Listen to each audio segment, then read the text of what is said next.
बिस्मिल्लाहिर्रहमानिर्रहीम। आज ही हम विटामिन ई को स्टार्ट करने लगे हैं। विटामिन ई असल में कोई एक कंपाउंड नहीं होता। विटामिन डी दो मुख्तलिफ तरह के कंपाउंड्स होते हैं, जिनमें एक है टोकोफिरोल्स और दूसरे हैं टोकोट्राइनोल्स। टोकोफिरोल्स एंड टोकोट्राइनोल्स, इन दोनों को हम जो है वो विटामिन, ये दोनों ऐसे हैं जो हमारी बॉडी में विटामिन ई का रोल जो है वो प्ले करते हैं। अब अब इसकी कंपोजिशन को अगर हम देखें तो ये क्रोमानोल रिंग है यहाँ पे, और फाइटाइल साइड चेन है, ये फाइटाइल साइड चेन है, और ये क्रोमानोल रिंग है। यहाँ पे ये अनसैचुरेटेड है, सॉरी ये सैचुरेटेड चेन है।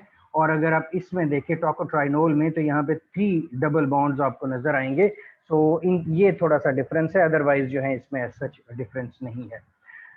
इसके अलावा जो है इसकी फर्दर जो है वो 4 टाइप्स हैं। टोकोफिरोल्स की फर्दर 4 टाइप्स हैं और टोकोट्राइनोल्स की फर्दर 4 टाइप्स हैं, जैसा कि अल्फा टोकोफिरोल, बीटा टोकोफिरोल, जहाँ पे ये आपको R1, R2 और R3 नजर आ रहे हैं, R1, R2 और R3।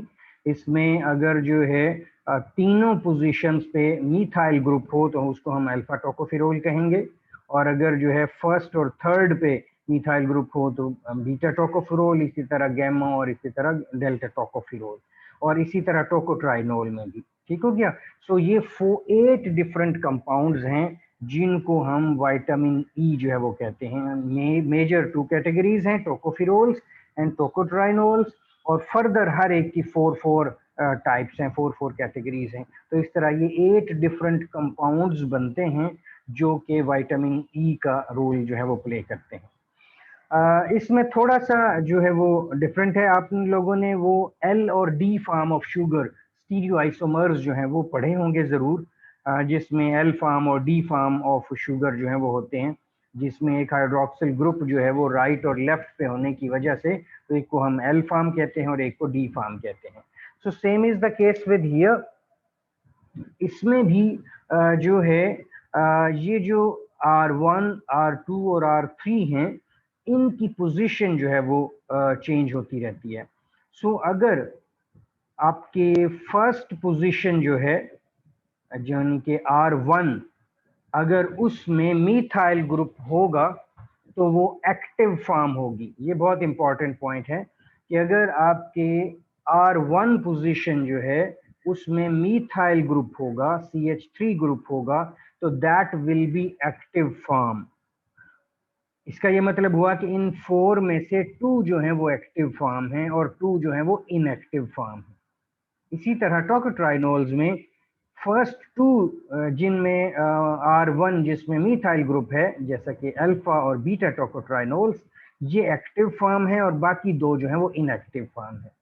इसका ये मतलब हुआ कि जो है अगर फर्स्ट फॉर्म जो है R1 पोजीशन जो है उसमें मीथाइल ग्रुप हो, चाहे वो टोकोफिरोल हो चाहे वो टोकोट्राइनोल हो, तो वो एक्टिव फॉर्म होगी, यानी कि वो यूजेबल फॉर्म होगी जो हमारी बॉडी में विटामिन ई का काम करेगी।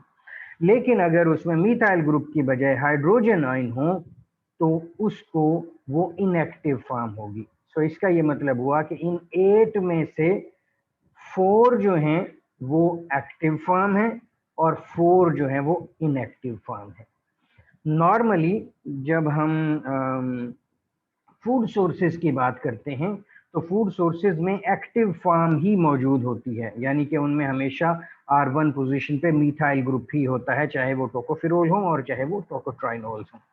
लेकिन जब हम विटामिन ई को लैब में प्रोड्यूस करते हैं तो वहाँ पे हमारा कंट्रोल नहीं होता, और वहाँ पे 50% जो है वो ये फॉर्म बनेगी, एक्टिव फॉर्म बनेगी, और 50% जो है वो इनएक्टिव फॉर्म बनेगी। ये जो है वो याद रखिएगा, 50% एक्टिव फॉर्म बनेगी और 50% जो है वो इनएक्टिव फॉर्म बनेगी। यहाँ पे आप देख रहे होंगे इवियोन, आपने जरूर ये नाम सुना होगा। विटामिन ई के कैप्सूल्स हैं, इजीली मार्केट में जो है वो अवेलेबल होते हैं, फार्मेसी से आपको अवेलेबल होते हैं, और जो है इसमें 400 मिलीग्राम ऑफ विटामिन ई है।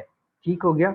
और इसमें कौन सा जो है वो साल्ट इसका क्या है, इसमें लिखा हुआ है DL अल्फा टोकोफिराइल एसीटेट। यानी कि टोकोफिराइल टोकोफिरोल है, और एसीटेट फैटी एसिड के साथ एसिटिक एसिड जो है एक है, फैटी एसिड जो होता है जिसमें 12 कार्बन होते हैं,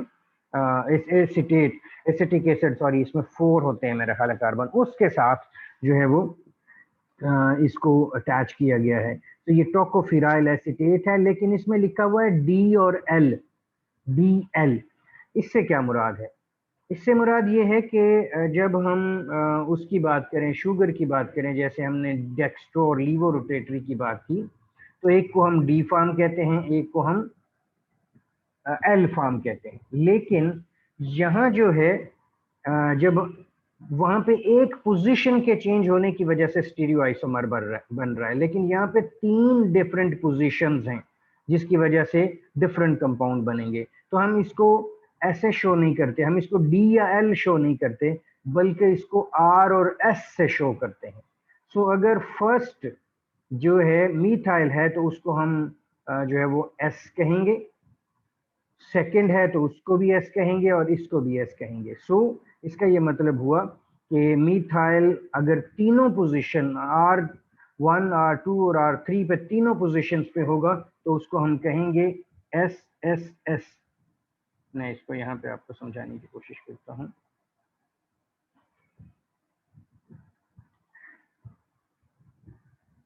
यहाँ पे ये एक जैसे फॉर्म बन गई एस एस एस। मेरी स्क्रीन नजर आ रही है आपको? Yes sir. ओके, जैसे कि ये एस एस एस, इसका मतलब है कि पोजीशन 1, पोजीशन 2 एंड पोजीशन 3 तीनों पे जो है वो मीथाइल ग्रुप है। इसी तरह एस एस आर, इसका क्या मतलब है कि फर्स्ट 2 पे मीथाइल ग्रुप है और थर्ड पे जो है वो हाइड्रोजन ग्रुप है। इसी तरह अगर हम बनाना चाहें तो ये बनेगा एस आर आर, और सॉरी आर, या इसी तरह एक और बन सकती है एस आर एस। अब ये 4 डिफरेंट फॉर्म्स इसकी जो है वो बनी है। ये समझ आ रही है इस बात की? इस पॉइंट की समझ आई है सबको? Yes sir. इसी तरह आर से भी ये 4 डिफरेंट फॉर्म्स बनेंगी। मिसाल के तौर पे आर आर आर, बाकी आप 3 खुद भी बना सकते हैं, ठीक है? जैसे कि R S S, R S R, और आर आर एस। ठीक हो गया? सो ये 4 डिफरेंट फॉर्म्स इस तरह से बन गई। सो ये 8 डिफरेंट फॉर्म्स बन गए। इनमें से 4 ऐसी हैं जिनमें पहले एस है, और 4 ऐसी हैं जिनमें पहला जो है वो है आर है। तो इनमें से 4 जो है वो एक्टिव फॉर्म होंगी, यानी कि ये जो एस हैं वो एक्टिव फॉर्म होंगी, और जो आर हैं वो इनएक्टिव फॉर्म होंगी। ठीक हो गया? यहाँ पे हम जो है इसको DL, अगर हम, मैंने जैसे पहले बताया कि फूड सोर्सेज से अगर हो विटामिन ई तो उसमें तमाम की तमाम एक्टिव फॉर्म होंगी, लेकिन अगर हम सिंथेटिकल फार्मास्यूटिकल इंडस्ट्री लैब में बनाए तो उसमें 50% जो है वो ऐसे होंगे जिनमें पोजीशन 1 पे R होगा, और 50% ऐसे होंगे जिनमें पोजीशन 1 पे S होगा। तो इसका मतलब हुआ 50% एक्टिव फॉर्म होगी और 50% जो है वो इनएक्टिव फॉर्म होगी। उसको ये आर आर आर और एस एस लिखने की बजाय डी और एल लिख दिया गया है। डी और एल से क्या मुराद ये है कि 50% इसमें डी वाले हैं, 50% आर वाले हैं और 50% एस वाले हैं। सो इसका यह मतलब हुआ कि अगर इसमें 400 मिलीग्राम विटामिन ई मौजूद है तो इसमें से जस्ट 200 मिलीग्राम जो है वो एक्टिव फॉर्म होगी और 200 मिलीग्राम इनएक्टिव फॉर्म होगी। सो जब आपने किसी की को सजेस्ट करने होते हैं ये सप्लीमेंट, तो आप उसकी RDA को इसके मुताबिक देखते हैं। ये आपके जहन में होना चाहिए कि इसमें से 50% एक्टिव फॉर्म है और 50% इनएक्टिव फॉर्म है। सो मेरा ख्याल है कि आपको इस बात की समझ जो है वो आ गई होगी। लेकिन अभी जो आपको फार्मास्यूटिकल इंडस्ट्री में मिलते हैं वो DL के साथ मिलते हैं, लेकिन अगर आप किसी केमिस्ट से बात करेंगे, केमिस्ट्री के पॉइंट ऑफ व्यू से देखेंगे, तो फिर वहां पे D और L कॉन्फ़िगरेशन वो एक्सेप्ट नहीं होगी, बल्कि ये RRR और SSS वाली कॉन्फ़िगरेशन जो है वो एक्सेप्टेबल होगी। यहाँ तक समझ आ गई है? Yes sir. ओके जी, good. Next come to the sources.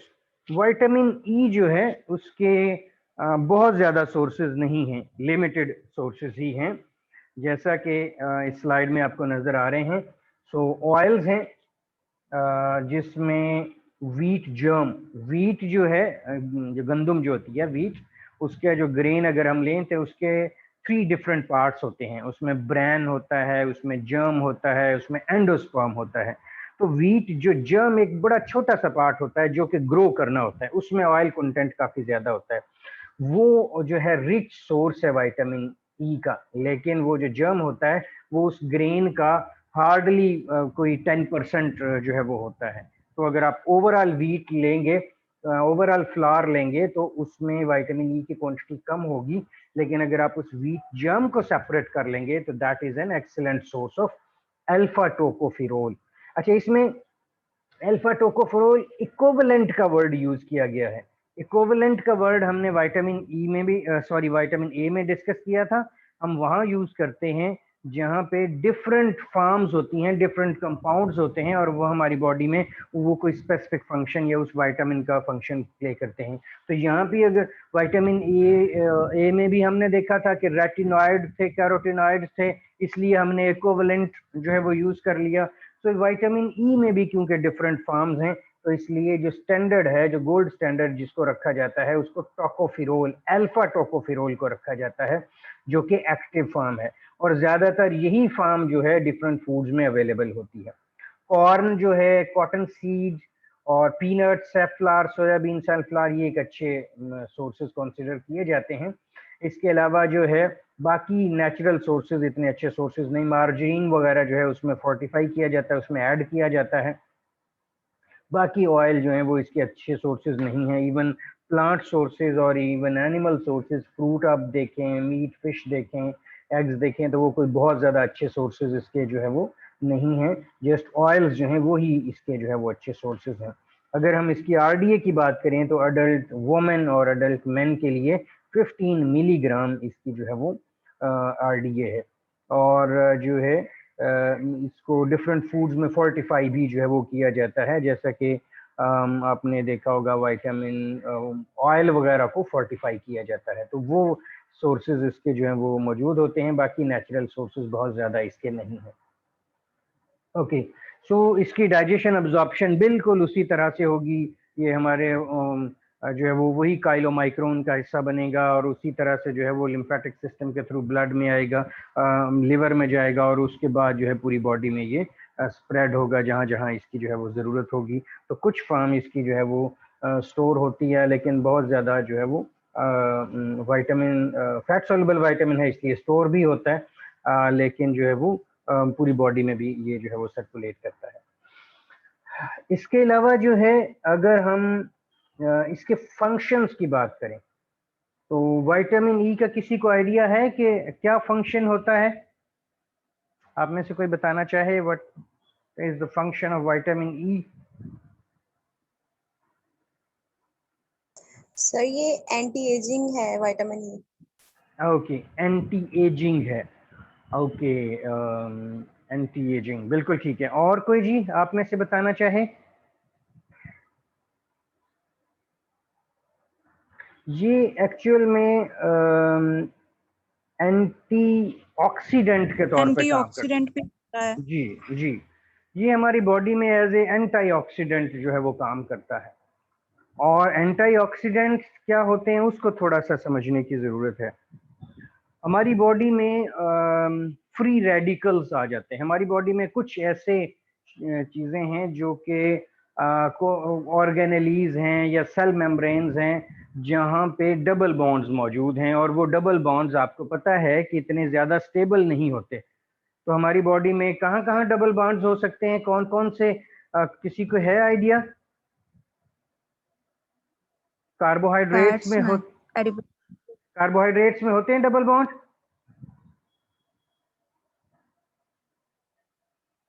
Yes sir, राइबोसिंक में होते हैं। ओके, और कहाँ होता है डबल बॉन्ड कार्बोहाइड्रेट्स में? तो इसका मतलब है कार्बोहाइड्रेट्स अनस्टेबल होते हैं फिर।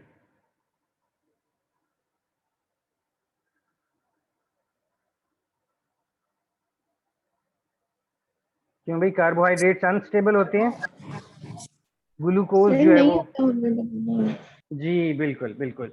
सो जो अनस्टेबिलिटी है वो डबल बॉन्ड्स हमारे होते हैं फैट्स में, specially mono unsaturated fatty acids और सैचुरेटेड फैटी एसिड्स वहाँ पे मौजूद होते हैं, प्रोटीन्स में मौजूद होते हैं, और डीएनए में भी डबल बॉन्ड मौजूद होते हैं। तो इसका ये मतलब हुआ कि जहाँ जहाँ डबल बॉन्ड्स मौजूद हैं वो जो है अनस्टेबिलिटी की तरफ जा सकते हैं, और हमारी बॉडी में समटाइम फ्री रेडिकल्स आ जाते हैं। वो फ्री रेडिकल्स जो हैं इन डबल बॉन्ड्स को डिस्टर्ब कर सकते हैं, जैसा कि कोई फैटी एसिड है, मिसाल के तौर पे ओमेगा 3 और ओमेगा 6 DHA डाइकोसा हेक्साइनोइक एसिड, या EPA आइकोसा पेंटाइनोइक एसिड, या जो है अल्फा लाइनोलिनिक एसिड, ये ओमेगा 3 और ओमेगा 6 फैटी एसिड के नाम आपने ज़रूर सुने होंगे। ये जो है मिसाल के तौर पे हमारे किसी सेल मेम्ब्रेन का हिस्सा हैं, और एक फ्री रेडिकल ने आके इसको डिस्टर्ब कर दिया है, तो क्या होगा कि वो फैटी एसिड डिस्टर्ब होगा, वो सेल मेम्ब्रेन डिस्टर्ब होगी, वो सेल डिस्टर्ब हो जाएगा। इसी तरह ये जो फैटी एसिड्स हैं, ये अगर उसके अंदर मौजूद हों माइटोकॉन्ड्रिया के अंदर, तो वहाँ पे प्रॉब्लम क्रिएट हो सकती है। अगर ये डबल बॉन्ड्स डीएनए के अंदर मौजूद हैं और कोई फ्री रेडिकल आए और उस डीएनए के डबल बॉन्ड को डिस्टर्ब कर दे, तो आपका डीएनए डिस्टर्ब हो सकता है। सो इस तरह हमारी बॉडी में जो जो ये सेंसिटिव एरियाज हैं ये डिस्टर्ब हो सकते हैं अगर कोई फ्री रेडिकल आके इनको डिस्टर्ब कर दे, इनमें प्रॉब्लम क्रिएट कर दे। और ये फ्री रेडिकल्स क्या होते हैं, ये ऐसे होते हैं जिनमें कोई इलेक्ट्रॉन डोनेट करने की या एक्सेप्ट करने की कैपेबिलिटी होती है, स्टेबल नहीं होते। सो ये चाहते हैं कि फौरी हम जो है स्टेबिलिटी की तरफ आ जाएं, और ये हमारी बॉडी में खुद भी प्रोड्यूस होते हैं और एक्सटर्नल सोर्स से भी आते हैं, जैसा कि मैंने यहाँ पे मेंशन किए हैं। ये हमारी बॉडी में ये वो सोर्सेज हैं जहाँ ये खुद प्रोड्यूस होते हैं, हमारी बॉडी इनको प्रोड्यूस करती है, और कुछ ऐसे होते हैं जिनको हमारी बॉडी प्रोड्यूस नहीं करती, एक्सटर्नल सोर्स से आते हैं। जैसे माइटोकॉन्ड्रिया, ये जो है एनर्जी सेल, इसको जो है वो कंसिडर किया जाता है, एनर्जी यहाँ पे प्रोड्यूस होती है तो वहाँ पे फ्री रेडिकल्स प्रोड्यूस होते हैं। ज़ैंथिन ऑक्सीडेज है, पेरोक्सिसोम्स है, इन्फ्लेमेशन है, कोई बैक्टीरिया, कोई वायरस हमारी बॉडी के अंदर आ गया एक्सटर्नल सोर्स के तौर पे, तो हमारी बॉडी डिफेंसिव मैकेनिज्म को यूज करके फ्री रेडिकल्स प्रोड्यूस करना शुरू कर देगी। हमने बहुत ज़्यादा एक्सरसाइज की है तो फ्री रेडिकल्स बनना शुरू हो जाएंगे। अगर जो है कोई बाहर से हम रेडिएशंस में अगर हमने अपने आप को एक्सपोज किया है, तो वहाँ से हमारी बॉडी जो है वो फ्री रेडिकल्स बनाना शुरू कर देगी। जो लोग स्मोकिंग ज़्यादा करते हैं उनकी बॉडी में फ्री रेडिकल्स प्रोड्यूस होते हैं। कुछ ड्रग्स और पेस्टिसाइड्स, इंडस्ट्रियल सॉल्वेंट्स और ओजोन्स वगैरह, इन्वायरमेंटल पोल्यूटेंट्स वगैरह, ये तमाम के तमाम जो हैं ये इन फ्री रेडिकल्स हमारी बॉडी में प्रोड्यूस भी करते हैं, और हो सकता है हम फूड में भी फ्री रेडिकल खा रहे हों। ठीक हो गया। सो ये फ्री रेडिकल्स हमारी बॉडी में जब आ रहे होंगे और इनकी क्वांटिटी बढ़ती जाएगी, तो ये हमारी बॉडी में मौजूद जो सेंसिटिव एरियाज हैं जो अभी हमने डिस्कस किया, जैसा कि डीएनए है, जैसे कि प्रोटीन्स हैं, जैसे कि जो है अनसैचुरेटेड फैटी एसिड्स हैं, तो ये उनको जाके डिस्टेबलाइज कर देंगे।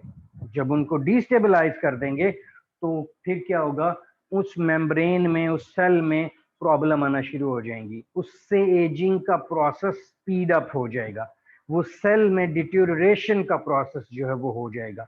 सो अब इसको हमारी बॉडी स्ट्रेस में आ जाएगी, इस ऑक्सीडेटिव स्ट्रेस में जो है वो भी हम कह सकते हैं इस तरह स्ट्रेस में आ जाएगी, जब एक लेवल से ज़्यादा फ्री रेडिकल हमारी बॉडी में प्रोड्यूस हो जाएंगे, क्योंकि वो इन सेंसिटिव एरियाज को जो है वो डिस्टर्ब करना शुरू कर देंगे।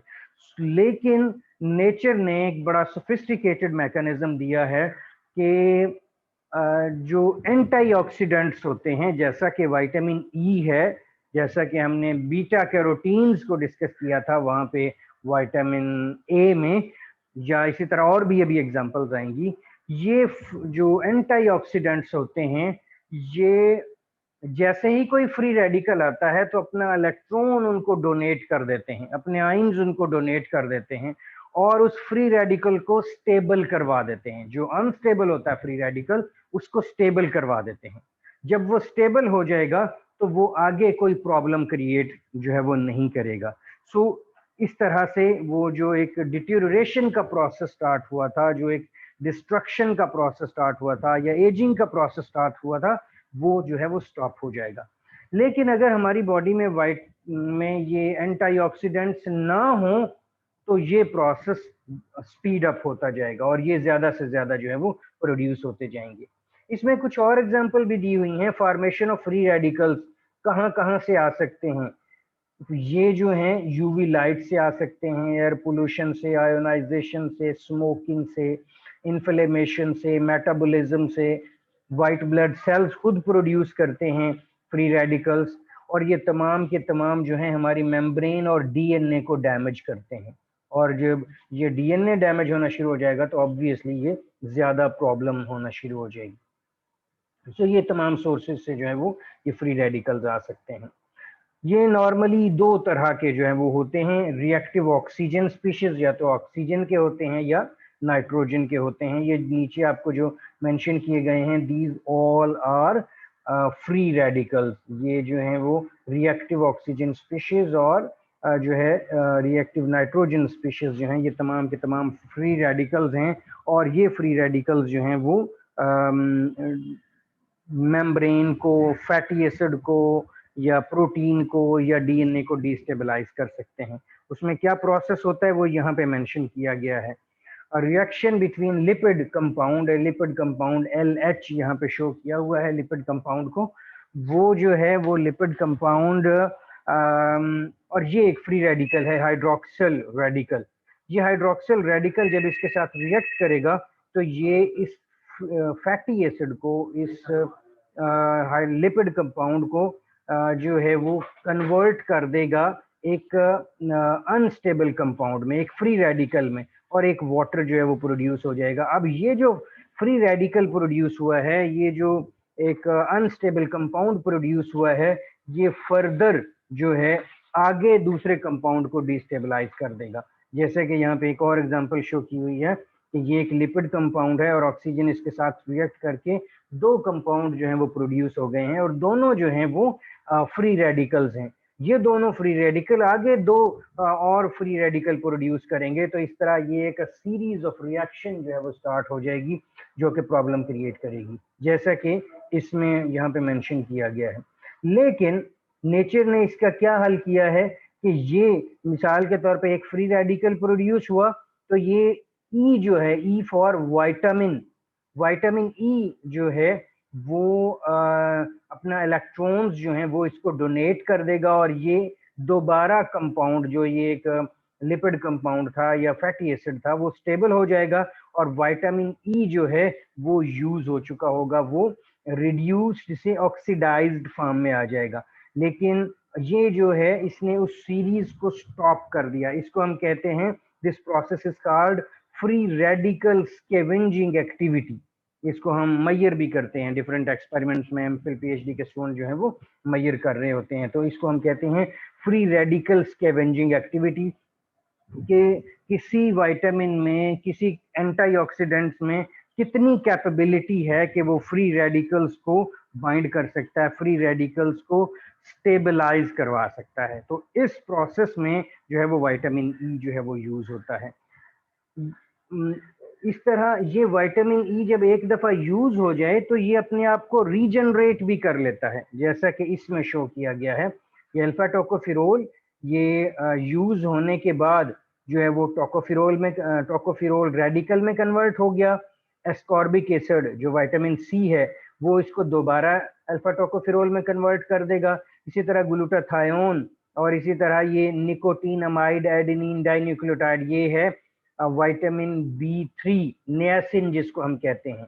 तो ये तमाम एक दूसरे को स्टेबलाइज जो है वो कर देंगे, रीजनरेट कर देंगे। यानी कि विटामिन ई का एक मॉलिक्यूल अगर अभी यूज हो गया है किसी फ्री रेडिकल को केटर करने के लिए, तो ये कंपाउंड, ये सीरीज जो है दोबारा से उसको स्टेबलाइज करवा देंगे और इस तरह वो दोबारा रीयूजेबल जो है वो हो जाएगा, दोबारा रीयूज हो सकता है, दोबारा इस्तेमाल के काबिल हो सकता है। तो इस तरह से ये जो है वो ये एक्टिविटी जो है वो चलती रहती है।